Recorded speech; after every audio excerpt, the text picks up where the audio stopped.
And in our last story, we take you to New Delhi, where Virat Kohli, one of the most celebrated cricketers of our times, is playing his first domestic cricket match in more than 12 years.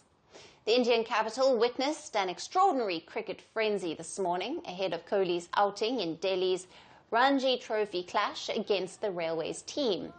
Now, videos on social media showed astonishingly long queues of fans outside Delhi's Arun Jaitley Stadium. Fans started queuing up from 5 a.m. Some supporters could also be heard chanting RCB, the Indian Premier League franchise that Kohli plays for. A stampede-like situation was also reported outside the Delhi stadium as scores of spectators attempted to enter the playing arena at the start of the game.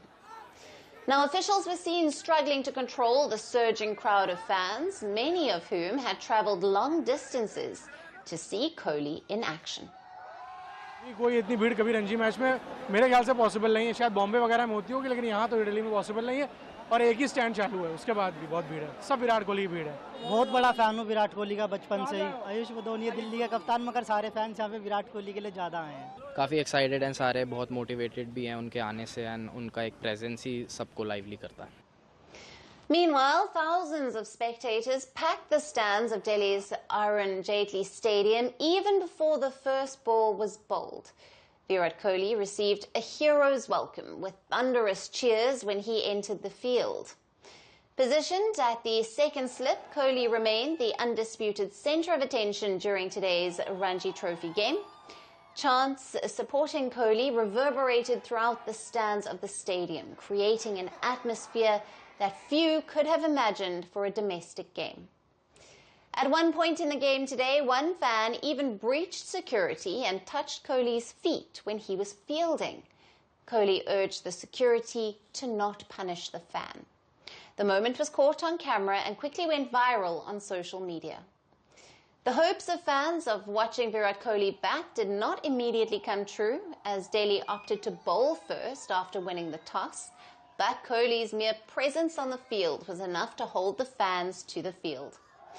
Kohli's return to Ranji Trophy follows Indian Cricket Board BCCI's directive for contracted players to play domestic cricket. It also comes amid a personal lean patch for Kohli in Test cricket, where the former Indian captain has struggled for consistency in recent years. One of India's greatest batters, Kohli has redefined modern cricket with his aggressive batting style. With more than 27,000 international runs across formats, Kohli has been the backbone of India's middle order for more than a decade. Kohli's return to domestic circuit has already generated immense excitement, with fans and experts keen to see whether this move helps reignite his form. Now, the unmatched aura of Virat Kohli was on full display both inside and outside Delhi's Arun Jaitley Stadium. It's also symbolic of a nation where cricket remains a religion-like cult, and figures like Virat Kohli remain central to mass emotions of reverence and sometimes even criticism. From breaking news to the day's biggest controversies,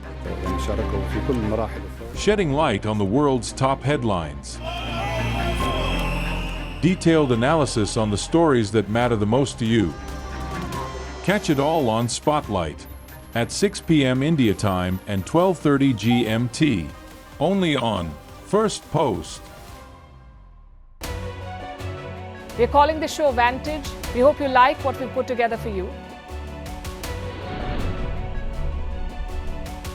Touted as the minimum defense from that video. India's neighbours were the first to send the special edition of Vantage live from the White House throughout this week. Yes, Hindu Mandir in we're on our way to Tel Aviv. Team measure, but it's also the perfect way to drive. I don't think that Prime Minister of Bhutan, Sherin Tagwe. Welcome to 60% of the world's office. Prime Minister Modi did the iron. We were actually. How are you doing? How do you like? It's been 1 year since that meet. Iron bars separate you from the outside. Out the vote effort. Trump had, it says, and at $4.3 trillion. 300 billion by 2030. That's what we need to tackle climate change.